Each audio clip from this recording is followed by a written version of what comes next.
বন্ধু বান্ধৱীসকল এবাৰ বিহুত অনলাইনকৈ কি কি বস্তু আনিছোঁ আপোনালোকক দেখুৱাম বুলি আহিছোঁ আৰু ভিডিঅ'টো যদি আপোনালোকৰ ভাল লাগে নহয় লাইক কমেণ্ট ছাবস্ক্ৰাইব কৰি দিব দেই। আহকচোন মই কি কি আনিলোঁ চাওক। এইবাৰ কেইবাটা বস্তু বজাৰ কৰিলোঁ। এইফালে এইটো ফুলদানি তিনিটা আহিছে 150 টকা লৈছে। এয়া দেখিছেনে কেনেকুৱা লাগিছে জনাবচোন দেই।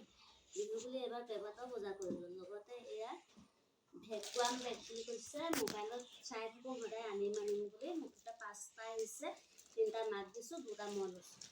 তাৰপিছত এইফালে আকৌ কি মানি প্লেণ্ট আনিছোঁ। মানি প্লেণ্ট এইখিনিত 100 টকা। 100 টকা লৈছে।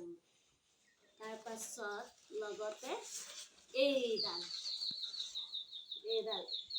ভালকৈ দেখুৱাই দিয়া কেনেকুৱা লাগে, কেনেকুৱা এইডাল আপোনালোকে জনাবচোন। ব্যৱহাৰ কৰা নাই এতিয়ালৈকে। আৰু এইবাৰ বিহু বজাৰ এইকেইটা সৰু সুৰাকৈ অনলাইনত কৰিলোঁ, কেনেকুৱা লাগিলে জনাবচোন দেই। বাই।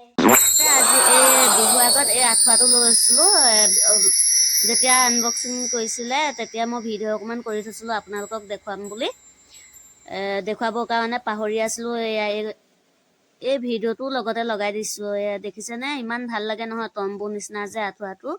মই আঁঠুৱা বুলিয়ে কৈছোঁ, বেলেগ নাম আছে যদিও মই নাজানো। দেখিছেনে বাৰু কেনেকুৱা লাগে? ভাল লাগিলে লাইক